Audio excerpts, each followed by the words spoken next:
Hello, everyone. I'm Mathilde. Is it over here? Yeah, is that better? Cool. Hi, I'm Mathilde, as I said. You might wonder what my accent is. I'm Danish. I've been here for 4 years or so. So I work on a startup called Alma and Bramble. And as you might know, in the beginning phase of a startup, a lot of things are changing all the time. This week, we've gone from being 2 co-founders to just being me. And we started in March, so that was a quick change. There aren't any bad feelings, it was because of personal reasons. So that's just to give you a little bit of insight into what that can be like. And that means that I've had to deal with a lot of legal aspects this week just to make sure that everything is cleaned up properly and everything is done the way it should be and handed over. I still say we, the royal we. And yeah, so I started with this back in March, and it all started with me wanting to have something unique. So it's a fashion startup, fashion tech. I wanted to have a unique dress. I couldn't find it. It was hard. I sort of went out of my way, and I did actually find something that matched my price point. So yeah, so that's where Alma and Bramble was born from. So what do we do? Alma and Bramble is a discovery site for people to find unique fashion. And the problems that we are solving is that designers, they have a really hard time getting access to market and exposure. And I'm talking about independent, emerging designers, so people who are starting up, or they might have run a business for 10 years, but they are not interested in having their products in David Jones or those bigger chains. Even though they want to live from their profession, they don't compromise with their values often. And that's the reality for designers today, is that only 1 out of 10 make it. And so that means that 9 out of 10, they have to go and work and do something else, which is not actually what they wanted to do, but that's a compromise. So for the customers, as I said, based on my own experience, I couldn't find something unique. And that's the reality for many people who want to have a statement piece, or they want to be different, or they want to find something that other people don't wear. They don't want to show up to the same party and wear the same as the friend. So they can't find those pieces, and it's really, well, you can, but you have to spend a lot of time doing that. And people don't want to spend their time doing that. So the solution that we propose, or that we are working on now, because, yeah, as David said, we try not to build too early. But yeah, so it's going to be an e-commerce platform, and we'll have a 24/7 access. People can go and buy different things, and then on top of that, we want to have a monthly release where we can have 10 pieces of a specific dress, and that's all there is. So you have to get in quick to get that. And so our model is based around having subscription for designers, and then VIP memberships for customers. So if you're a customer, you can buy online every day if you want to, but to get access to those monthly releases, you would have to be a member. Yes, so how do we start with this? So since March, we have played a lot around. We've played a lot with, like, what's the vision? We want to change the way the world consumes fashion. We're tapping into slow fashion. I mean, we're not going to change everything overnight, but customers do have a power to actually change things, and you can have a say. So if you support emerging independent designers, you are also supporting that it's not all about H&M and those big chains, and often they're not transparent. You don't know if child labor was involved. By working directly with emerging independent designers, you can make a difference and support often what is locally produced, and more people want that. So we focus on women's wear for now. We have tested a sales campaign. We had 6 dresses. We pushed it out. The idea about the monthly release is not to say who the designer is. So you want to have this excitement, and we tell the story. Often they are very artistic, so we tell the story and we market for them, and then once it opens up for sale. So if we have a 1 week campaign, we will open up for sale for 2 days, and that's the only time you can buy it. So we sold 2 pieces out of 6, so we were happy. 1 we knew, and then a person that we didn't know at all. But we still have to test a lot. So maybe the next thing is that we are going to test yoga bags. and then we can test jewelry and other things. And then as we go, we'll develop and find out what the right fit is and what people want. And it's a great way also to test for future releases how we can do things. So yeah, that said though, we are thinking that we would start with dresses. So we might do a survey around dresses. So all the females in here, yeah, there might come a link out later where you can answer some questions about the last dress you bought, what was it for, how many times have you worn it, and what's the next dress that you're going to buy.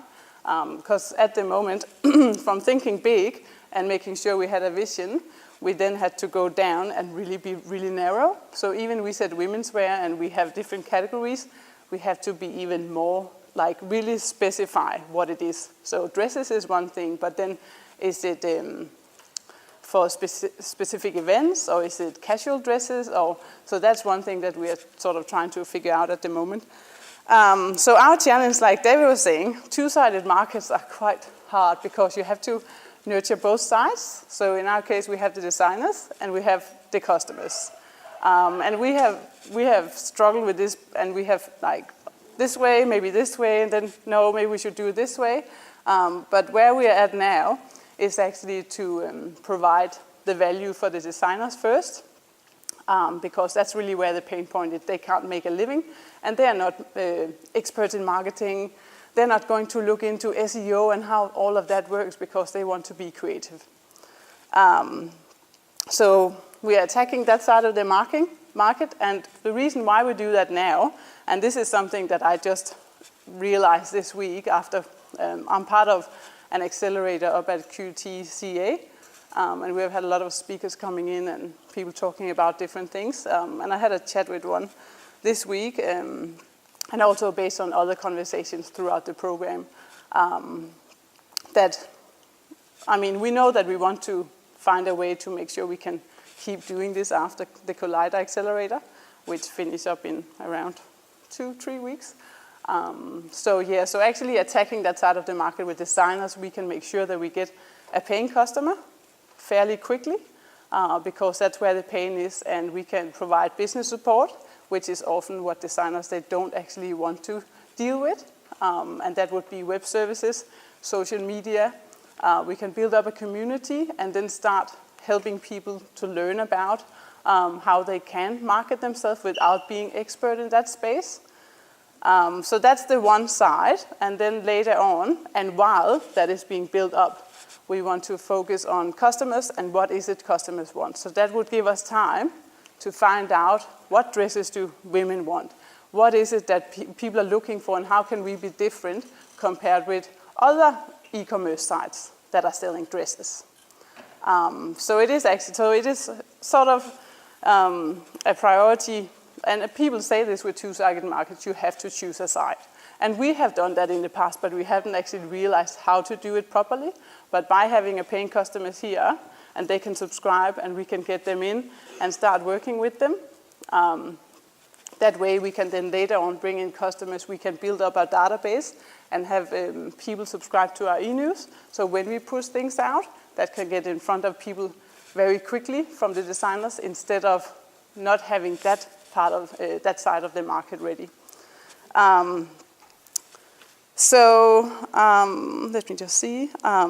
So based on that, I have 2 challenges, and you're welcome to choose what you're most interested in and what you think could be worthwhile working on. So the one thing is, based on what I've said about the designers, I work with designers now. I've had some marketing experience as a sole trader and creative businesses in general.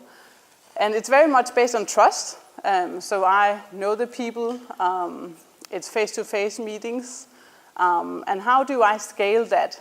If I want to have 100 designers on my side by the end of the year, I can't go out and spend all my time talking with them, making sure that I visit them 10 times to build up that trust to actually get them on the side.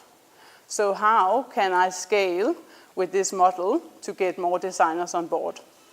And again, designers are often not business people. Like, there are great designers out there, and they are good at really looking after the business side of things. But those small small businesses or individuals, they are not interested in that part. And sometimes it's because they don't know, they might not want to do it, but the reality is that it's just not happening. So the challenge there is also that they are hard to find. If I wanted to find some little, an artist in Spain or like moving forward, how do I get in touch with that person? And who we are targeting for now is also designers who have a poor online presence. That means they might not have a website, maybe they have a Facebook page, maybe not, maybe they use 4 different usernames across their online presence. So they're really hard to find and they're not really good at that, so how can I tap into that and scale with designers? Because if we need to get that side right to actually make sure that customers can get something unique. So that's the first challenge. The other challenge is around shipping. And yeah, this is something that at the moment we have just been doing it manually. So we go out to the shop, we've shipped it, we make sure that it's really nice. And the idea about Alma and Bramble is to create a unique customer experience. So we want it to be exciting. We want it to be not just a number that you track from you order your product to you receive it. And I'm doing a lot of testing myself as a customer. Like I bought a bag, the bag that I have here, which is made to order. And that process was just, well, it's a good product, but the process, the shipping was, yeah, it's hard. So that's why that's the other challenge. So also because of the model that we have where we have ongoing e-commerce, we don't want to hold stock on that. So that means if one of you were to order from a designer on our site today, the website still has to be changed and ready for that. But if you wanted to go and buy one of those products, the idea is that we take the order, we let the designer know, and the designer would then ship it directly to you. So we would have a standardized system and a guideline that designers, they have to follow, so we make sure that there is a high quality for all parcels being shipped, because otherwise that is ruining our brand. And that is a challenge, but because we don't want to have stock for everything, that's the way to go for the ongoing e-commerce side. For the monthly releases though, we are planning to have a whole stock. So that means the 10 dresses that we might release next month, we'll take all of them in, because it also means that we don't want that to be sold again from the designer. So we'll take them, and there we can have much more control over the experience, and we can make it all consistent. Whereas if we have 100 different designers, even we have a guideline, and even we have maybe a recorded video for how people should ship, it will be different. So how do we deal with those 2 shipping methods, and how do we do that most effectively, the cheapest way, but still in a way where the experience is going to be outstanding? So those are the 2 challenges. Do you have any questions? I'm happy to, take any questions. So we have a website called almaandbramble.com. No, well, so at the moment it's just me. I'm not a technical person. I'm not a fashion designer. I have a background in the creative industries from QT, and I have worked in service management in the past, and very mixed background. So I have the understanding for the creative aspects, but we would need a fashion designer, we would need a technical person, a web developer.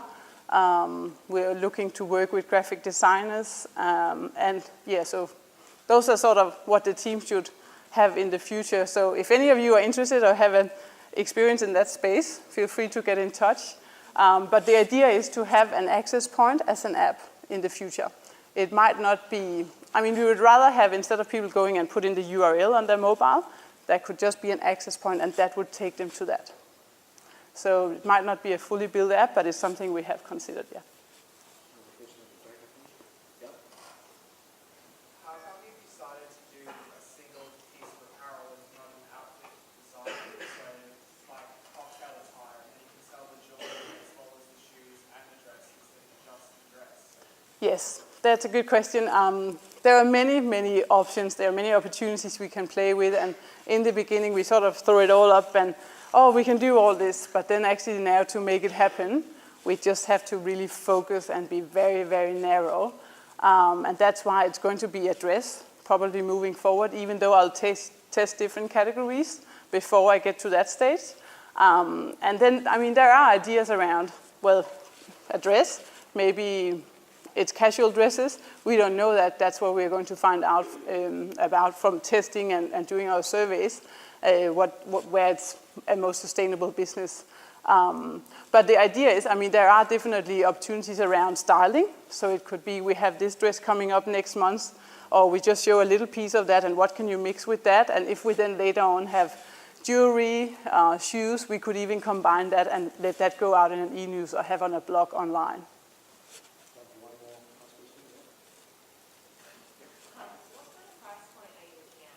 Yes, good question. And that's that side of the market where we are waiting a little bit, and we would have to do more surveys and find out what dresses do people buy the most, what do people want to buy online, because there are also challenges when it comes to online shopping.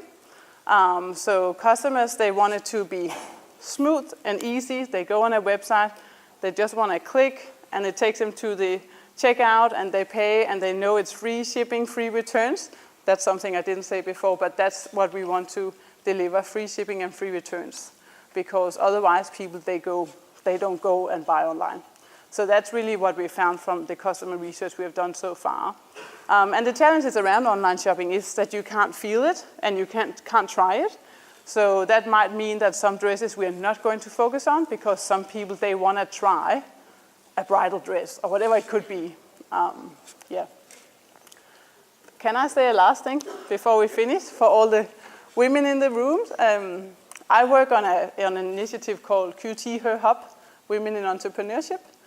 So I'm not a student anymore. I did my master's degree here. I work up at CEA, Creative Enterprise Australia. And I work with a group of students to actually get this up and running. So it's about empowering and supporting female entrepreneurs and addressing some of the challenges that you might face being a woman in this space. It's a very sort of male-dominated industry, and we're sort of just having a conversation about certain things, and it's going to be meetups. So if any of you would like to be involved or just join as a member, get in touch. It's still very early, but it's getting there. So if anyone want to get in touch, then feel free to do so about that as well. Just a little thing that I thought was interesting, and it shows that there are challenges, because you would probably hear, I don't know how many of you are already running businesses or working on your own, but people are like, that's not a problem, like, oh, there aren't any, and we can't compromise with applications, and there are certain things. But I mean, one thing that that I heard during this program that I'm in now, an entrepreneur, she was invited out to talk about investments, but it turned out to be almost like a date. And I think that happens much more for women than it happens for men. And how do you actually get around that, and how do you deal with those things? So that's just one of the challenges, but won't go into that, but just get in touch if you want to hear more about that as well. Thank you.